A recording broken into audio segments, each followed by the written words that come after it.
ദൈവനാമത്തിന് മഹത്വമുണ്ടായിരിക്കട്ടെ. വീണ്ടും ഒരിക്കൽ കൂടി നമ്മൾ ആഹ്ലാദത്തോടുകൂടെ ഇവാനിയൻ വഴിയിലേക്ക് പ്രവേശിച്ചിരിക്കുകയാണ്. നമുക്ക് വീണ്ടും അല്പം കൂടി ആഴത്തിലേക്ക് പോകുകയും ധ്യാനിക്കുകയും ചെയ്യാം. എന്താണ് പുനരൈക്യത്തിലേക്ക് നമ്മളെ നയിക്കുന്ന ഫലപൂർണത? അതിനെ കുറിച്ചായിരുന്നു നമ്മൾ ചിന്തിച്ചുകൊണ്ടിരുന്നത്. ഈ ഫലപൂർണത നമ്മെ വിളിച്ചവനെ കുറിച്ചുള്ള അറിവിലൂടെ അവൻ്റെ ദൈവിക സ്വഭാവത്തിൽ പങ്കുകാരാകുന്നതിൽ നിന്നാണ് ഉളവാകുന്നതെന്ന് നമ്മൾ കഴിഞ്ഞ പ്രഭാഷണത്തിൽ പറയാൻ ശ്രമിക്കുകയുണ്ടായി. അത് എത്രമാത്രം നിങ്ങൾ ഉള്ളിലേക്ക് എടുത്തു എന്ന് എനിക്കറിയില്ല. കാരണം തന്നെ വിളിച്ചവനെ കുറിച്ചുള്ള സ്വഭാവം ഇല്ലാതെ, വിളിച്ചവനെ കുറിച്ചുള്ള അറിവിലൂടെ ദൈവ സ്വഭാവത്തിൽ നാം പങ്കുകാരാകുന്നില്ലെങ്കിൽ നാം ദൈവ സേവനത്തിന് മുൻതൂക്കം കൊടുക്കും. ഒരുപക്ഷെ ഇന്നത്തെ ഉഗ്രവാദവും മൗലികവാദവും പലതരത്തിലുള്ള ഈ റിലീജിയസ് കാട്ടിക്കൂട്ടലുകളൊക്കെ ദൈവസമ്പാദനത്തെക്കാൾ ദൈവസേവനത്തിന് മുൻതൂക്കം കൊടുക്കുന്നത് കൊണ്ടല്ലേ.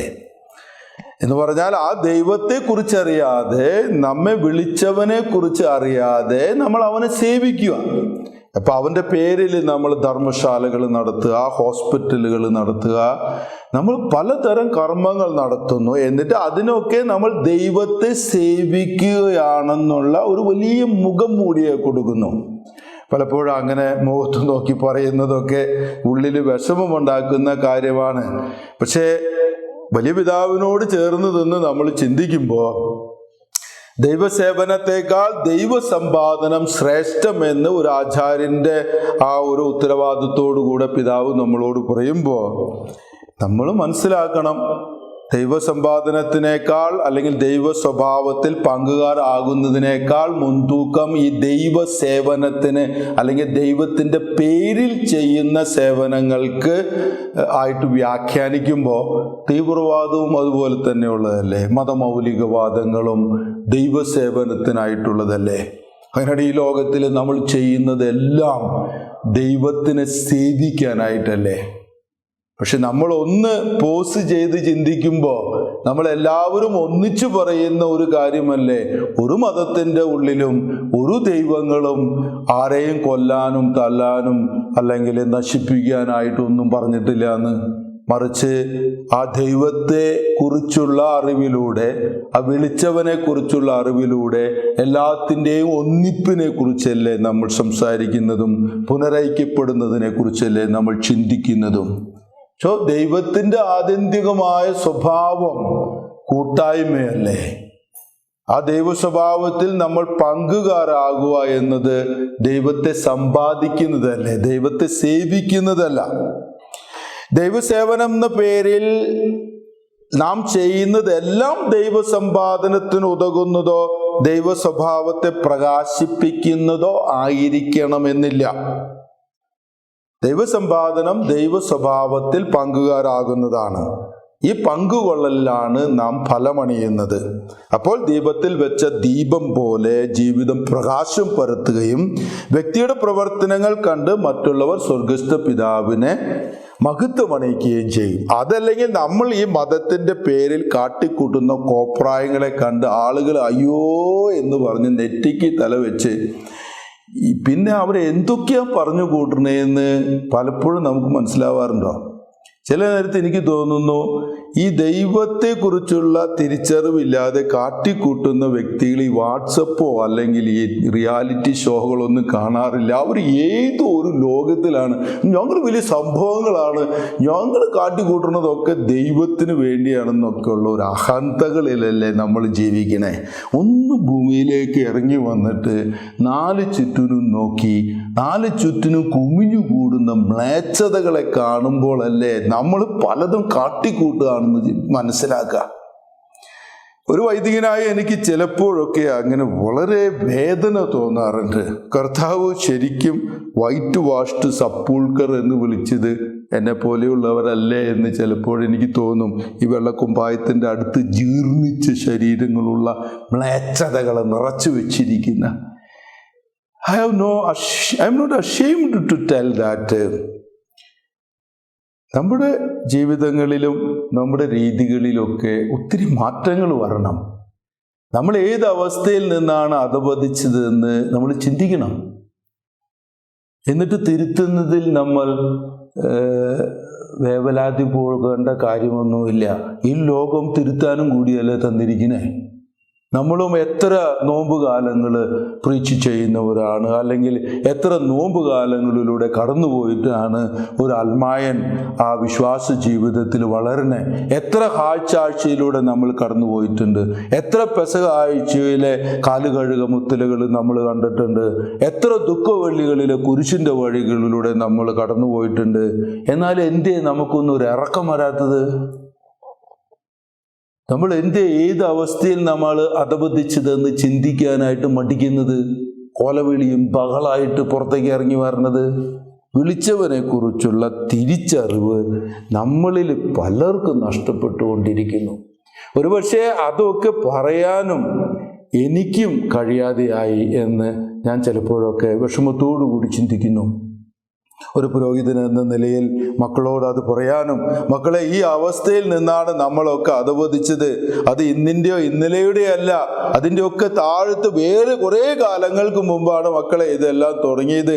ആദാമിൽ നിന്ന് തുടങ്ങിയതാണ് എൻ്റെ മക്കളെ എന്ന് പറഞ്ഞ് അവർക്ക് രക്ഷാകര ചരിത്രം പഠിപ്പിച്ചു കൊടുക്കാനായിട്ട്, സഭയുടെ ചരിത്രം പഠിപ്പിച്ചു കൊടുക്കാനായിട്ട്, ഇസ്രായേലിനോട് വെളിപ്പെടുത്തിയ ആ ദൈവത്തെ മനസ്സിലാക്കി കൊടുക്കാനായിട്ടൊക്കെ ഞാനും അവഗണന കാണിച്ചില്ലേ?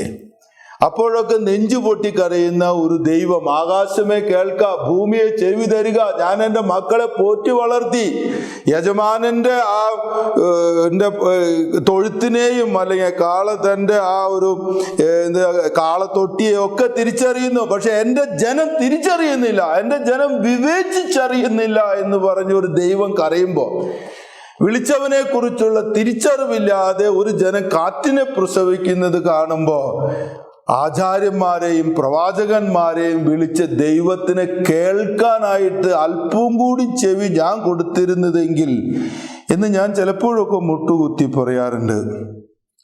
എൻ്റെ നിസ്സഹായതകളിൽ കണ്ണിൻ്റെ കോണിൽ നനവോടുകൂടെ ആ വിളിച്ചവനോട് അപേക്ഷിക്കാറുമുണ്ട്. വെളിവായ എന്നോട് ഈശോ, നിന്റെ വെളിവാൽ കാണുന്നതിനായിട്ട് കണ്ണുകളെ തുറന്നു തരണമേ എന്ന്. ദൈവസ്വഭാവത്തിൽ പങ്കുകാരാകുക എന്നത് ഒരു ചെറിയ കാര്യമല്ല. അത് ഒരു രോഗശാന്തി ശുശ്രൂഷയിലൂടെയോ അല്ലെങ്കിൽ എന്തെങ്കിലും ഒരു ചെറിയ കാര്യം ചെയ്തതിന് ശേഷം വരുന്ന ഒരു ആധ്യാത്മിക ആവേശത്തിൽ നിന്നൊന്നും വരുന്നതല്ല. ദൈവസ്വഭാവത്തിൽ പങ്കുകാരാകുന്നത് ആഴത്തിലുള്ള ബോധ്യങ്ങളിലൂടെ, വിളിച്ചവനെ കുറിച്ചുള്ള തിരിച്ചറിവിലൂടെയാണ്. അതിന് വചനം പഠിക്കണം. അതല്ലെങ്കിൽ 1-2 ദിവസങ്ങൾ കൊണ്ട് പുഷ്പിക്കുന്ന ഒന്നല്ല അത്. ഒരുപക്ഷെ ഒരു ആയുസ് മുഴുവനും അതിനു വേണ്ടിയിട്ട് ആഗ്രഹിക്കുകയും പ്രയത്നിക്കുകയും ചെയ്യണം. നമ്മൾ അടുത്ത ഒരു ഭജനപരമായ ധ്യാനത്തിൽ എങ്ങനെ നമ്മൾ അങ്ങനെ ഫലമണിയുന്നവരാകാം, അതിനാവശ്യമുള്ള പുണ്യങ്ങൾ എന്താണ് എന്നതിനെ കുറിച്ച് നമ്മൾ ചെറുതായിട്ട് ഒന്ന് ധ്യാനിക്കുന്നതായിരിക്കും. നമുക്ക് വീണ്ടും ആ പത്രോസ്ലീഹായുടെ പുസ്തകത്തിലേക്ക് തിരിച്ചു വരാം. പത്രോസ്ലീഹയുടെ 2-ാമത്തെ ലേഖനം 1-ാം അധ്യായം 3 മുതൽ 11 വരെയുള്ള വാക്യങ്ങളാണ് നമ്മൾ ധ്യാനിച്ചുകൊണ്ടിരിക്കുന്നത്. അതിൻ്റെ 3-4 വാക്യങ്ങൾ കഴിഞ്ഞ പ്രഭാഷണത്തിൽ നമ്മൾ ധ്യാനിച്ചിരുന്നു. വിളിച്ചവനെ കുറിച്ചുള്ള അറിവിലൂടെ അവൻ്റെ ദൈവിക സ്വഭാവത്തിൽ പങ്കുകാരാകുക എന്നതാണ് ആ 3-4ൻ്റെയും സന്ദേശം. 5 മുതൽ 11 വരെയുള്ള വാക്യങ്ങളിൽ പത്രോസ്ലീഹ നമ്മൾ എങ്ങനെ നമ്മുടെ വിശ്വാസത്തെ ദൈവത്തിൻ്റെ സഹഭാഗികളാക്കാൻ, പങ്കാളികരാക്കാൻ സപ്പോർട്ട് ചെയ്യണം എന്ന് പറയുന്നു. അപ്പൊ ഈ പത്രോസ്ലിയെ കുറിച്ചിട്ടുള്ള പിതാവിന്റെ ചിന്തകൾ, ഈ പത്രോസ്ലിയുടെ സിംഹാസനവും കത്തോലിക്ക സഭയും പത്രോസ്ലിയ എന്ന് പറഞ്ഞിട്ട് ഭ്രാന്ത് പിടിച്ച് നടന്ന ഒരു പിതാവായിരുന്നു ഈ മാർ ഇവാനിയോസ് പിതാവ് പുനരയിക്കപ്പെട്ടതിന് ശേഷം ഈ പരിശുദ്ധ പിതാവിനെ റോമിൽ പോയി കാണാൻ വേണ്ടിയിട്ട് അദ്ദേഹം നടത്തിയ പ്രിപ്പറേഷനുകൾ, ആ ഒരു ത്രില്ല് നമ്മൾ വായിച്ചാലും മതിയാവില്ല. ഇങ്ങനെ പ്രിപ്പയർ ആവണം. ഞാൻ 2 വർഷം കഴിഞ്ഞ് 32-ലാണ് പിന്നെ പിതാവിനെ പോയി കാണുന്നത്, പോപ്പിനെ പോയി കാണുന്നത്. ആ പോപ്പിനെ കാണാൻ വേണ്ടിയിട്ടുള്ളൊരു പ്രിപ്പറേഷൻ ഉണ്ട്. പോപ്പിന് എഴുതുന്ന ചില രീതികളുണ്ട്. പത്രോസിയുടെ സിംഹാസനത്തിൽ ഇരിക്കുന്ന ആ വലിയ ആളുടെ മുമ്പിൽ പോകാനായിട്ടെന്ന് പറഞ്ഞിട്ട് ഈ വാസ് ത്രില്ഡ്. ഇന്ന് ചിലപ്പോൾ നമ്മൾ പോപ്പിനെ കുറിച്ചോ അല്ലെങ്കിൽ സഭാ അധ്യക്ഷന്മാരെ കുറിച്ചോ ഒക്കെ സോ ചീപ്പായിട്ട് സംസാരിക്കുന്ന കാണുമ്പോൾ ഞാൻ ചിലപ്പോൾ തോന്നി ഈ മനുഷ്യൻ്റെ ഒക്കെ കാല് കഴുകി വെള്ളം കുടിക്കണമെന്ന്. ഇത്തിരി അറിവിൻ്റെ നിറവിൽ നിൽക്കുമ്പോൾ പോലും അധികാരിയെ തിരിച്ചറിയാനായിട്ട് അവിടെ ഇരിക്കുന്ന ഒരു വ്യക്തി ഒരു പക്ഷേ നമ്മുടെ അപ് ടു ദ മാർക്കിൽ ആവണമെന്നില്ല, പക്ഷെ ആ സിംഹാസനത്തെ തിരിച്ചറിയാനായിട്ട്, അവരൊക്കെ പ്രതിദാനം ചെയ്യുന്ന അതിൻ്റെ സത്തയെ തിരിച്ചറിയാനായിട്ടുള്ള ആ ഒരു കഴിവും, അത് തിരിച്ചറിയുമ്പോൾ അവരിലൊക്കെ ഉടലെടുക്കുന്ന എളിമയുടെ ഭാവങ്ങളൊക്കെ എന്നെ അത്യധികം ആശ്ചര്യപ്പെടുത്തുന്നു. അത് അല്പം കൂടി ഭവ്യത ആവാനും ദൈവം നിശ്ചയിച്ച് തന്ന അധികാരികളെ മനസ്സിലാക്കാനും, അത് കുടുംബത്തിലായാലും അപ്പനെ അമ്മേനെ ആയാലും ടീച്ചർമാരെ ആയാലും ഇടവക അച്ഛനെ ആയാലും നമുക്ക് ഗുരുതുല്യനാകുന്ന ഒരു സുഹൃത്തിനെ ആയാലും ഒക്കെ അവർ പ്രതിദാനം ചെയ്യുന്ന ആ ഒരു ഭൂമികയുണ്ട്, ഒരു സുഹൃത്ത് എന്ന് പറയുന്ന ഭൂമിക. അതല്ലെങ്കിൽ ഭാര്യ, ഭർത്താവ്, അപ്പൻ, അമ്മ, ചേട്ടൻ, നമ്മൾ അപ്പാപ്പൻ, അല്ലെങ്കിൽ നമ്മളുടെ കുടുംബ ബന്ധങ്ങൾ എന്നൊക്കെ പറയുന്ന ആ സത്തയാണ് നമ്മൾ ആദരിക്കുന്നതും ബഹുമാനിക്കുന്നതൊക്കെ. മാതൃത്വത്തെ നമ്മൾ എല്ലാവരും ബഹുമാനിക്കുന്നില്ലേ? അമ്മ എന്ന് പറയുന്ന സത്തയെ നമ്മൾ ഒത്തിരി ആദരിക്കുന്നില്ലേ? പക്ഷേ ഒരുപക്ഷെ പൂതനയെ പോലെ ഒരമ്മ, അല്ലെങ്കിൽ സലോമിയുടെ അമ്മ എന്ന് ഞാനൊക്കെ ചിലപ്പോൾ പറയാനുള്ള ഒരു അമ്മയും ആ അമ്മയുടെ കൂട്ടത്തിലുണ്ടായിക്കൂടെ? സലോമിയുടെ അമ്മ എന്ന് പറഞ്ഞാൽ യോഹന്നാൻ ശ്ലീഹായുടെ തല മുറിച്ചു കൊണ്ടുവരാനായിട്ട് മോൾക്ക് ഉപദേശം കൊടുക്കുന്ന അമ്മ. ഒരു നിഷ്കളങ്കതയോടെ ചെന്ന് അമ്മോട് ചോദിക്കുക, അമ്മേ ഞാൻ എന്താ രാജാവിനോട് ചോദിക്കണ്ടേ എന്ന് പറയുമ്പോൾ, മോളെ ആ രാജാവിനോട് പറ ആ സ്നാവ് യോഹന്നാൻ്റെ തല വെട്ടി ഒരു പാത്രത്തിൽ വെച്ച് എനിക്ക് കൊണ്ടുവന്നാ, ഇതിന് അച്ചാറിട്ട് പുഴുങ്ങി തിന്നാനോ? അതൊരു അമ്മയല്ലേ, സലോമിയുടെ അമ്മ. പക്ഷെ ആ അമ്മയുടെ പേരിൽ നമ്മൾ അമ്മ എന്ന് പറയുന്ന ആ സത്തയെ ബഹുമാനിക്കാതിരിക്കുമോ? അതുപോലെ പരിശുദ്ധ സിംഹാസനത്തെ കുറിച്ചുള്ള ചിന്തകൾ, ഒരുപക്ഷെ പലർ ചെയ്ത കാര്യങ്ങൾക്കൊക്കെ പരിശുദ്ധ സിംഹാസനത്തെ കുറ്റക്കാരനായിട്ട് കാണുകയും, അല്ലെങ്കിൽ പരിശുദ്ധ സിംഹാസനമാണ് അതെല്ലാം ചെയ്തത് എന്ന് പറയുന്നത് ഒരു ഞാൻ വിചാരിച്ചതായിക്കൂടെ? പക്ഷെ പിതാവിൻ്റെ പഠനങ്ങളിൽ പിതാവ് പത്രോസ് ശ്ലീഹായുടെ പരിശുദ്ധ സിംഹാസനത്തിനോടുള്ള ഭക്തിയിൽ വളർന്നു. ആ സിംഹാസനത്തിൻ്റെ വൈവിധ്യത, അത് കാണിക്കുന്ന ആ ഒരു ആഴം, എല്ലാത്തിനെയും ഒന്നിച്ചു നിർത്താനും എല്ലാത്തിനെയും വളർത്താനും ആഗ്രഹിക്കുന്ന ആ വലിയ പത്രോസ് ശ്ലീഹായുടെ മനസ്സിനെ പിതാവ് കാണുന്നു. എതിർ വിചാരങ്ങളോ ആർഗ്യുമെന്റുകളോ ഒക്കെ ഉണ്ടാകാം, ഞാൻ അതിലേക്കൊന്നും കടക്കാൻ ആഗ്രഹിക്കുന്നില്ല. പക്ഷെ ഞാനും ആ സിംഹാസനത്തെ ആദരിക്കുകയും ബഹുമാനിക്കുകയും ചെയ്യുന്ന ഒരു വ്യക്തിയാണ്.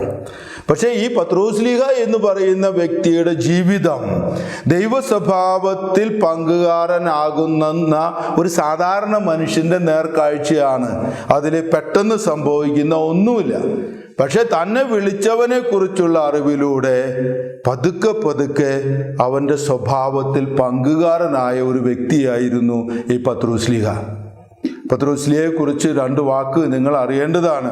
ഒരു സാധാരണക്കാരനായ മുക്കുവൻ, പിന്നീട് യേശുവിനെ കണ്ടപ്പോൾ ആകർഷിക്കപ്പെട്ടവൻ, ഒരു രാത്രി മുഴുവനും മീൻ പിടിച്ച് കാറ്റിനെ പ്രസവിച്ച പോലെ ഒരു നിപ്പാണ്. ഒന്നുമില്ല, രാത്രി മുഴുവൻ മീൻ പിടിച്ച. പക്ഷേ യേശു അവിടേക്ക് വന്നിട്ട് അദ്ദേഹത്തിൻ്റെ വള്ളത്തിൽ നിന്ന് പ്രീച്ചിങ് ഒക്കെ ചെയ്തപ്പോൾ ഈ ചമ്മി നിൽക്കണ പത്രോസ് ശ്ലീഹയെ കണ്ടപ്പോൾ പത്രോസ് ശ്ലീഹയോട് ദൈവം പറഞ്ഞു, മീനൊന്നുമില്ലേ, ഇത്തിരി അങ്ങോട്ട് നീക്കി വലയിട്ട് കഴിഞ്ഞിട്ടുണ്ടെങ്കിൽ ചിലപ്പോൾ മീൻ കിട്ടുട്ടോ. അപ്പോൾ പത്രോസ് ശ്ലീഹ വിചാരിച്ചു, ഈ മരപ്പണിക്കാരൻ്റെ എന്തോന്ന കടലിനെ പറ്റി അറിയാം, ഞങ്ങൾ വലിയ മുക്കോമാർ, ഞങ്ങൾക്ക് കടലിൻ്റെ ആത്മാവിനെ തൊട്ട് അറിയുന്നവരാണ്. രാത്രി മുഴുവൻ മീൻ പിടിച്ചിട്ട് മീൻ കിട്ടാതെ നിൽക്കണ ഞങ്ങൾ, ഇനിയിപ്പോൾ അവിടെ വലയിട്ട് എവിടെ മീൻ കിട്ടണേ? എന്നാലും ഗുരുവിൻ്റെ സ്ഥാനം കൊടുത്തു. പറഞ്ഞു, ഗുരുവേ അങ്ങ് പറഞ്ഞതുകൊണ്ട്. ലൂക്കിൻ്റെ സുവിശേഷത്തിലെ 5-ാം അധ്യായത്തിലെ 1 മുതൽ 9 വരെയുള്ള വാക്യങ്ങൾ വായിച്ചാൽ നിങ്ങൾക്ക് മനസ്സിലാവും. അതിൽ ആദ്യം പറയുന്നത് വല എറിയാൻ പറയുമ്പോൾ, ഗുരുവെ അങ്ങ് പറഞ്ഞതുകൊണ്ട് ഞങ്ങൾ വലയിടാം. ആള് വിചാരിച്ചു മീൻ കിട്ടില്ല എന്ന്. പക്ഷെ ആളുടെ വിചാരത്തിന് അപ്പുറമായിട്ട് ഇതേ വല നിറച്ചു മീൻ. പിന്നീട് അടുത്ത് നിൽക്കുന്ന വള്ളക്കാരെയും വിളിച്ച് എല്ലാവരും കൂടി അവിടെ ഉത്സവം നടത്തിയ നേരത്ത് ഈ മനുഷ്യൻ്റെ ചങ്ക് കത്തിപ്പോയി. ഈ മനുഷ്യന് മനസ്സിലായി, ഞാൻ വിചാരിച്ച പോലെയല്ല കാര്യങ്ങള്.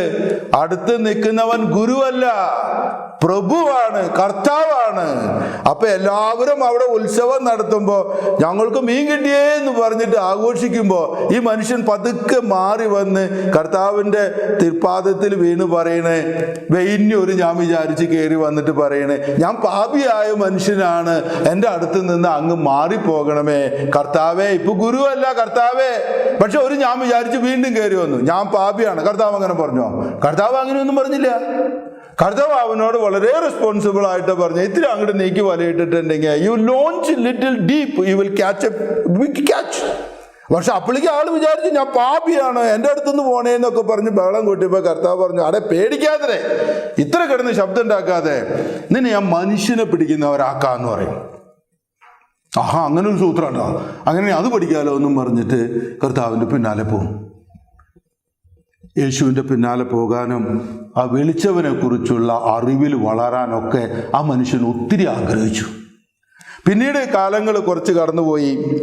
സെസറിയ ഫിലിപ്പി എന്ന് പറയുന്ന ഒരു ഗ്രാമത്തിലൂടെ നടന്നു പോവുകയാണ്. മാർക്കിന്റെ സുവിശേഷത്തിലെ 8-ാം അധ്യായത്തിൽ 27 മുതലുള്ള വാക്യങ്ങളിൽ നമുക്ക് ആ കഥ കാണാം.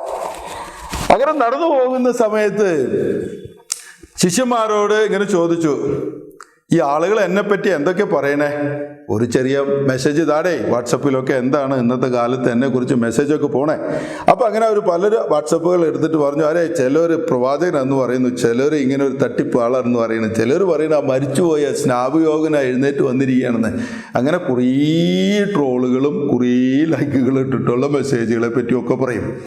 അപ്പോൾ കർത്താവ് വീണ്ടും ചോദിക്കും, ഞാൻ ആരെന്നാണ് നിങ്ങൾ പറയണേ? ഓക്കെ, അതൊക്കെ പലരും വിചാരിക്കുന്നു. ഓക്കെ, നിങ്ങൾ എന്താ പറയണേ? ഇമ്മീഡിയറ്റ്ലി പത്രോസിലേക്ക് കയറി പറയും, അങ്ങ് മിശിയാവും. യേശു പറയും, മിടുക്കൻ, സ്വർഗസ്ഥനായ പിതാവാണ് നിനക്ക് ഇതൊക്കെ പറഞ്ഞു തന്നിട്ടുള്ളതെന്ന് പറയും. അവൾക്ക് വളരെ സന്തോഷമായി. പക്ഷേ ആ 8-ാം അധ്യായത്തിൻ്റെ 30 തൊട്ടുള്ള വാക്കുകൾ വായിച്ചിട്ടുണ്ടോ? ഒന്നാം ഈ പീഡന പ്രവചനം എന്ന് പറയും, കർത്താവിൻ്റെ സഹനത്തെക്കുറിച്ചുള്ള 1-ാം പ്രവചനമാണ് 30-ാമത്തെ വാക്കിലുള്ളത്. ഞാൻ ജെറുസലേമിലേക്ക് പോകും, അവിടെ വെച്ച് എന്നെ എല്ലാവരും കൊല്ലും എന്നൊക്കെ പറഞ്ഞപ്പോൾ പത്രോസിലേ വിചാരിച്ചു, ഇതെന്ത് കഥ? അങ്ങനെയൊന്നും പങ്കെടുക്കാൻ പറ്റില്ല. അങ്ങ് മിശിയൊക്കെയാണ്, കാര്യങ്ങളൊക്കെ ശരിയാണ്. വചനത്തിൽ എഴുതി വെച്ചിരിക്കുകയാണ്, പത്രോസ് ലീഗ യേശുവിനെ ഒരു വശത്തേക്ക് വിളിച്ചു കൊണ്ടുപോയി ശകാരിച്ചു, റെബ്യൂക്ട് ചെയ്യും. അപ്പൊ അവിടെ എന്താ നടക്കണേന്ന് നിങ്ങൾ ശ്രദ്ധിച്ചിട്ടുണ്ടോ? ഈ ഒരു സ്ഥലത്തേക്ക് വശത്തേക്ക് വിളിച്ചിട്ട് ഇങ്ങോട്ട് വന്നേ എന്ന് പറഞ്ഞിട്ട് പറയണ നേരത്ത് ഇതിലെഴുതിയിരിക്കുന്നത്, യേശു ഒരു വശത്തേക്ക് തിരിഞ്ഞിട്ട് ഒരൊറ്റ ഷൗട്ടിംഗ് ആണ്, ഗെറ്റ് ബിഹൈൻഡ് മി സൈറ്റൻ എന്ന് പറഞ്ഞിട്ട് ഒരൊറ്റ കലക്ക്, സാത്താനെ പോണം മുന്നിൽ എന്ന് പറഞ്ഞിട്ട് ഒരു ഫൈറ്റ്. ഈ സഭയുടെ 2 വലിയ ഹെഡുകളുണ്ടല്ലോ, ഈ വലിയ തലകള് നടു റോട്ടിൽ തല്ലുകൂടി, സിംപിളി കിടന്ന് തല്ലുകൂടി. എന്നിട്ട് യേശു പറയും, നീ മനുഷ്യൻ ചിന്തിക്കുന്നത് പോലെ നിന്റെ വിചാരങ്ങളിൽ നിന്നാണ് ഈ സംസാരം കടന്നു വന്നത്. പിന്നെ 34 മുതലുള്ള വാക്യങ്ങൾ ഒരു തീപ്പൊരി പ്രസംഗമാണ്, നടു റോട്ടിലിട്ട് എല്ലാവർക്കും ഫയറിങ്. 34 ഇങ്ങനെ പറയും, ശിഷ്യന്മാരെയും ജനക്കൂട്ടത്തെയും വിളിച്ചുകൊണ്ട് പറഞ്ഞു, നിങ്ങൾക്ക് ആർക്കെങ്കിലും എന്നെ അനുഗമിക്കാൻ താല്പര്യമുണ്ടെങ്കിൽ സ്വയം ത്യജിക്കുക, കുരിശുമെടുത്ത് എൻ്റെ പിന്നാലെ വരിക. ഈ ലോകം മുഴുവൻ നേടിയാലും നിന്റെ ആത്മാവിനെ നശിച്ചതുകൊണ്ട് എന്ത് ഫലം? എന്ന് പറഞ്ഞ് തീക്കനലുകൾ വീഴുന്നത് പോലെ പത്രോസ്ലീഹ ഇങ്ങനെ ആഗ്രഹിച്ചു ഭൂമി പിളർന്ന് അതിൻ്റെ ഉള്ളിലേക്ക് പോയി ഒളിച്ചിരിക്കുകയായിരുന്നു. ആ സമൂഹത്തിൽ പിന്നെ വർത്താനമില്ല, മിണ്ടാട്ടമില്ല. അവരുടെ എല്ലാ ഐക്യവും പോയി. വലിയ വലിയ ആൾക്കാരെന്ന് പറഞ്ഞിട്ട് എന്താ കാര്യം? പബ്ലിക്കിൽ ഒരു വഴക്ക് കിട്ടിയിട്ടുണ്ടെങ്കിൽ ഇത്തിരി വിഷണ്ണന്മാരാവാത്ത ആരോ ഉള്ളതല്ലേ എല്ലാവരും? ആർക്കും പബ്ലിക്കലി ഒരു വഴക്ക് കിട്ടുന്നത് വലിയ ഇഷ്ടമൊന്നുമല്ലല്ലോ. അന്നൊന്ന് പതുക്കെ സ്വകാര്യതയിൽ ഒരു വഴക്ക് കൊടുക്കാമെന്ന് പറഞ്ഞാലോ അപ്പോൾ പീഡന കേസിന് കേസ് കൊടുക്കുകയും ചെയ്യും, എന്നെ മുറിയിലിട്ട് പേടിപ്പിച്ചു എന്ന് പറയുകയും ചെയ്യും. ഇപ്പം ഇത് പുറത്ത് പറയാൻ പറ്റില്ല, അകത്തും പറയാൻ പറ്റില്ലാത്ത പോലെയുള്ള ഒരവസ്ഥയല്ലേ ഇപ്പം നമ്മുടെ നാട്ടിൽ നിൽക്കണേ. ഇതങ്ങനെയൊന്നുമല്ല, പബ്ലിക്ക് പോയതേ. പിന്നെ അവർ അങ്ങോട്ടും ഇങ്ങോട്ടും മിണ്ടാട്ടില്ല. ഞാൻ എങ്ങനെയാ മനസ്സിലായി അവർ മിണ്ടാട്ടില്ല എന്ന്?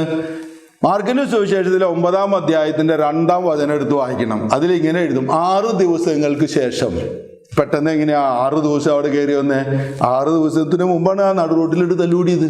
വേണ്ടാതിരിക്കുക എല്ലാവരും കൂടി. കർത്താവ് പറയും, ഇതിങ്ങനെ നടന്നാൽ ശരിയാവില്ല, നമ്മൾ പുനരൈക്യപ്പെടണം. അപ്പൊ എന്തായി? ഈ പത്രോസ്ലീഹേനും ജോണിനും യാക്കോബിനെയൊക്കെ വിളിച്ചിട്ട് പറയും, ഇങ്ങനെയൊക്കെ പോയി ശരിയാവില്ല, നമുക്ക് ഇത്തിരി മാറി നിന്ന് വർത്താനം പറയാം. അങ്ങനെ ഒരു മലയുടെ മുകളിലേക്ക് കയറും. ഈ മലയുടെ മുകളിലേക്ക് കയറി കർത്താവ് ഇങ്ങനെ ചിരിച്ച് ഇത്തിരി ചമ്മിയായിട്ട് പത്രോസ്ലീഹയോട് പറയണ്ട, അത് നേരത്തെ പറഞ്ഞ പോലെ നല്ലട്ടാ, എൻ്റെ ഉടുപ്പൊക്കെ നല്ല വെളുത്തതാ. കർത്താവിൻ്റെ ഉടുപ്പ് മുഴുവൻ ഇങ്ങനെ നല്ല ശോഭയായിട്ട് വരും. അപ്പോൾ ആളിങ്ങനെ കാണിക്കുക, എൻ്റെ ഉടുപ്പൊക്കെ നല്ല വെളുത്താ, ഞാൻ അത്ര ഒരു മോശക്കാരനൊന്നുമല്ല. അവിടെ വഴക്ക് പറഞ്ഞു, that's true, but I don't know how to love. പക്ഷെ അങ്ങനെ പറഞ്ഞുകൊണ്ടിരിക്കുന്ന സമയത്ത് 2 വലിയ ചേട്ടന്മാർ അവിടെ വരും, മോശയും ഏലിയായും. പഴയ നിയമം നമ്മൾ വായിച്ചിട്ടുണ്ടെങ്കിൽ ദൈവത്തിൻ്റെ അടുത്തുനിന്ന് ഇത്രയും വഴക്ക് കേട്ട ഈ ഞാൻ വിചാരിച്ചതിൽ പിടിക്കപ്പെട്ട വേറെ 2 വലിയ മനുഷ്യരെ നമുക്ക് കാണാൻ കഴിയില്ല. ഈ 2 വലിയ ചേട്ടന്മാർ വന്ന് അവിടെ സംസാരിക്കും, പത്രോസ്ലീഹയോട് കാര്യങ്ങൾ പറഞ്ഞു മനസ്സിലാക്കാൻ ശ്രമിക്കും.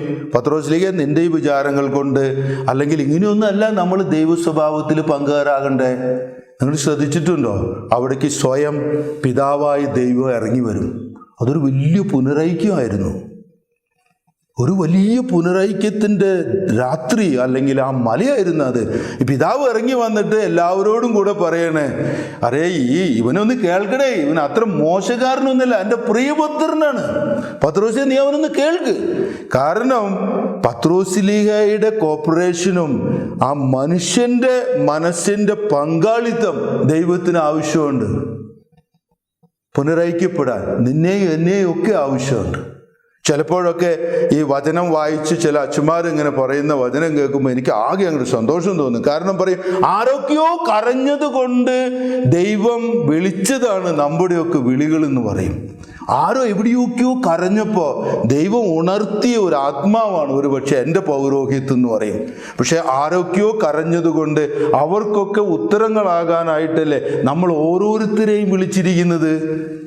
അതൊന്നും അങ്ങോട്ടും ഇങ്ങോട്ടും നോക്കാതെ വിമുഖതയായിട്ട് ഇങ്ങനെ നടക്കുക. പുനരൈക്യപ്പെടണം. അപ്പൊ പിതാവായി ദൈവം പറയും, പത്രോസ്ലീഹേ, നീ ഒന്ന് കേൾക്കടാ, അവൻ അത്ര കുഴപ്പമൊന്നുമില്ല, അവൻ പ്രിയപുത്രനാണ്. പുനരൈക്യമൊക്കെ നടന്നു. കുറച്ച് നാളത്തേക്ക് പത്രോസ്ലീഹയ്ക്ക് ഭയങ്കര സന്തോഷമായി. അങ്ങനെ കുറേ നാളുകൾ കഴിഞ്ഞപ്പോൾ പത്രോസ്ലീഹയുടെ ലൈഫിൽ വീണ്ടും ഐത്തോട്ടുകളും കുറേ കാര്യങ്ങൾ കയറി വന്നു. എന്നിട്ട് ഒരു രാത്രി യേശുവിനോട് പറയും, ഇവരെല്ലാവരും പോയാലും ഞാൻ അങ്ങയെ വിട്ടുപോകില്ല. വളരെ സിമ്പിളായിട്ടാണ് ഈ പത്രോസ്ലീഹ പറയണേ. യേശു അപ്പോൾ ചിരിക്കും, ഇങ്ങനെയുള്ള ഗീർവാണങ്ങൾ അടിക്കേണ്ട വല്ല കാര്യമുണ്ടോ? ഇപ്പം ഇവരെല്ലാവരും വിട്ടുപോയാലും നീ വിട്ടുപോയില്ല എന്നൊക്കെ സെപ്പറേറ്റ് ആയിട്ട് പറയേണ്ട എന്താ കാര്യം? മാർക്കിന്റെ സുവിശേഷത്തിലെ 14-ാം അധ്യായത്തിന്റെ ഒരു 17-18 വാക്കുകൾ തൊട്ട് വായിക്കണം. ആ ഗെത്സമനയിലേക്ക് പോകാൻ മുമ്പുള്ള ആ ഒരു സീനിലെ. പക്ഷെ ആൾ നിർബന്ധിച്ച് പറയില്ല, അവരെല്ലാവരും പോയാലും ഞാൻ വിട്ടുപോകില്ല. അപ്പോൾ കർത്താവ് ചിരിച്ചിട്ട് പറയും, അങ്ങനെയാണെങ്കിൽ മോനെ ഇന്ന് കോഴി കൂവില്ല എന്ന് പറയും. പിന്നെ കോഴി കൂണതിലും മുമ്പ് കർത്താവിനെ 3 പ്രാവശ്യം ഈ മനുഷ്യൻ എനിക്ക് അറിയില്ല എന്ന് പറയും. പക്ഷെ അങ്ങനെ പറയുമ്പോൾ അദ്ദേഹം ഒരു വലിയ ഞാൻ വിചാരിച്ചതിൻ്റെ അടിമപ്പെടുത്തലായിരുന്നു. പിന്നീട് മനസ്സിലായി കഴിയുമ്പോൾ ചങ്ക് പൊട്ടി കരയും.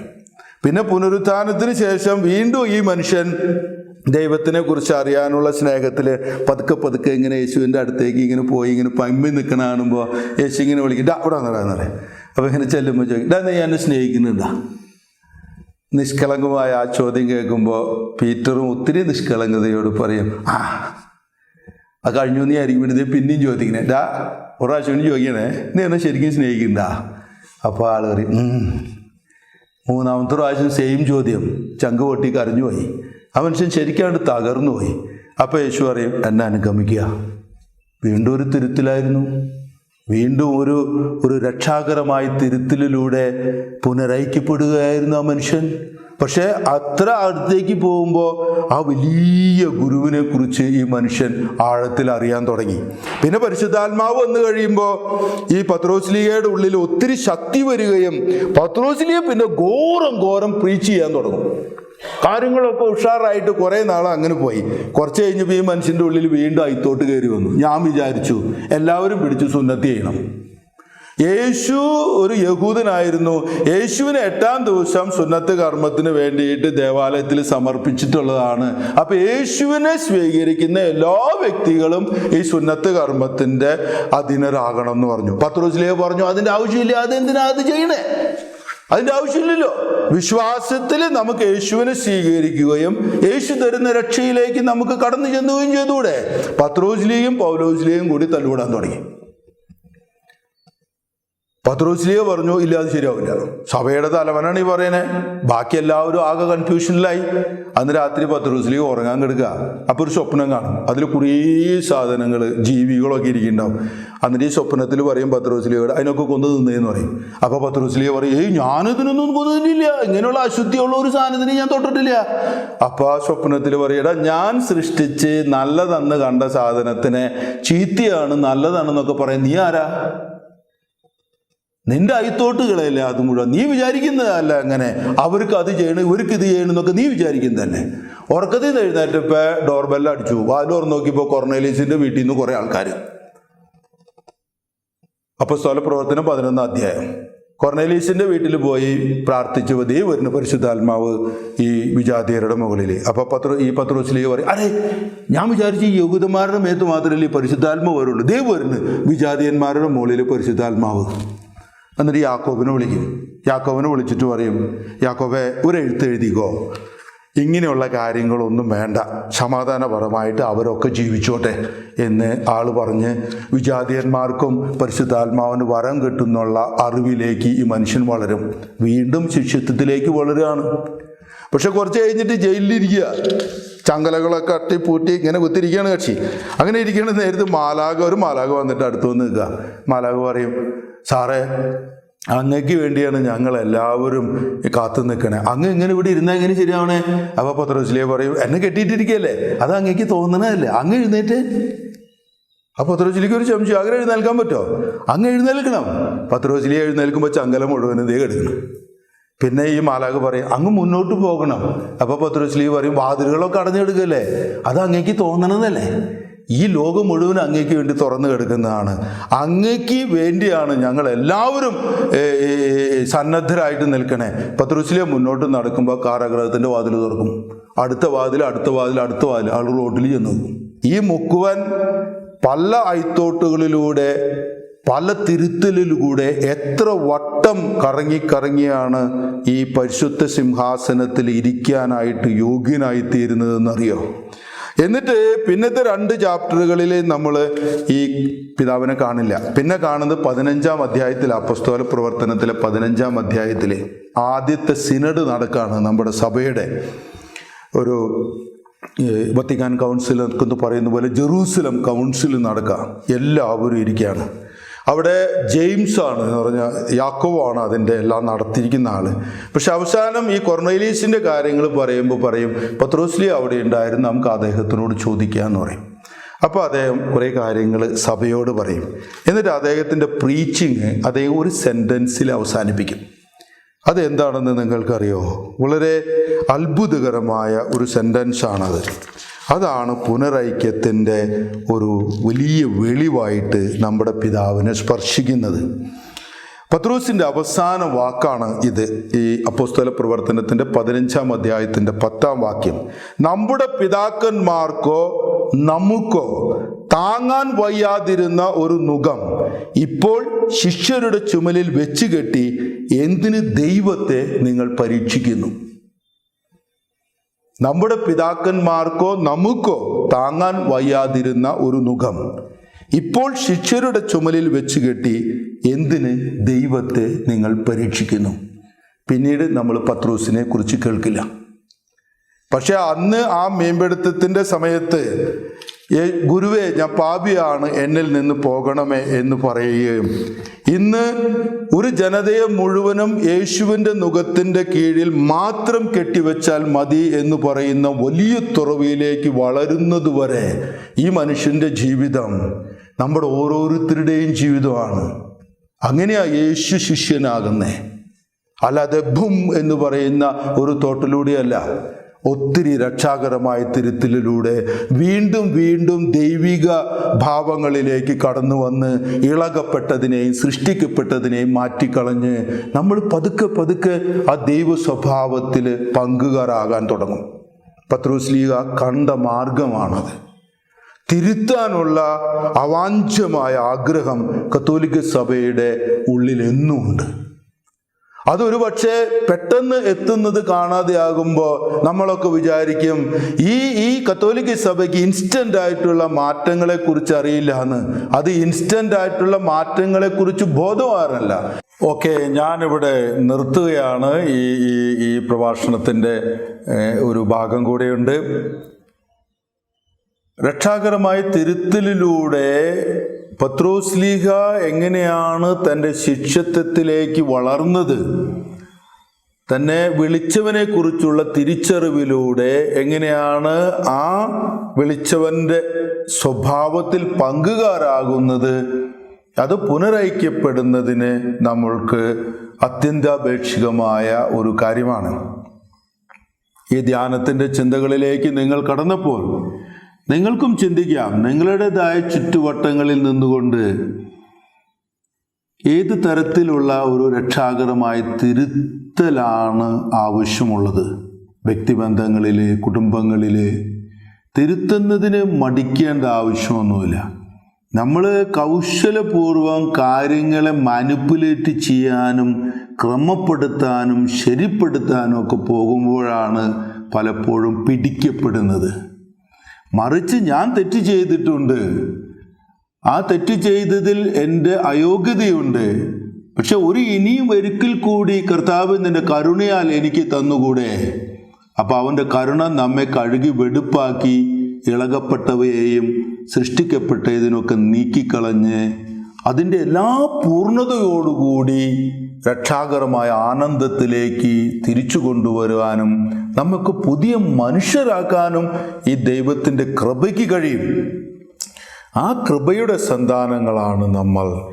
ആ കൃപയുടെ കാരുണ്യത്തെ ഈ ലോകത്തിൻ്റെ മുമ്പിലേക്ക് വയ്ക്കുന്നതാണ് പത്രോസ്ലീഹ പോലെയുള്ള വലിയ ശിഷ്യന്മാരാൽ പ്രേരിതരായിട്ടുള്ളതും നടത്തിക്കൊണ്ടുപോകുന്നതുമായ കത്തോലിക്ക സഭ. പലപ്പോഴും കുമ്പസാരമെന്ന കുദാശയൊക്കെ ഈ രക്ഷാകരമായ തിരുത്തലിൻ്റെ വലിയ വേദികളാണ്. എല്ലാവർക്കും ആ രക്ഷാകരമായ തിരുത്തലിലേക്ക് കടന്നു വരാൻ, സ്വന്തം ജീവിതത്തിൻ്റെ ഏത് അവസ്ഥയിൽ നിന്നാണ് അധപതിച്ചിരിക്കുന്നത് തിരിച്ചറിഞ്ഞ് ആദ്യ കർമ്മങ്ങളൊക്കെ ചെയ്യാൻ ഇവാൻ വഴിയിലൂടെ മുന്നോട്ട് പോയി അതിനാവശ്യമുള്ള ശക്തിയും ഉൾക്കാഴ്ചയും ഒക്കെ ലഭിക്കാനായിട്ട് നമുക്ക് പ്രാർത്ഥിക്കാം.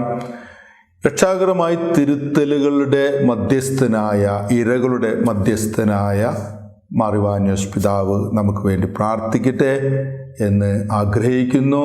അങ്ങനെയെല്ലാം ആശിക്കുകയും ചെയ്യുന്നു. വീണ്ടും കാണുന്നതുവരെ എല്ലാവർക്കും നമസ്കാരം. Thank you.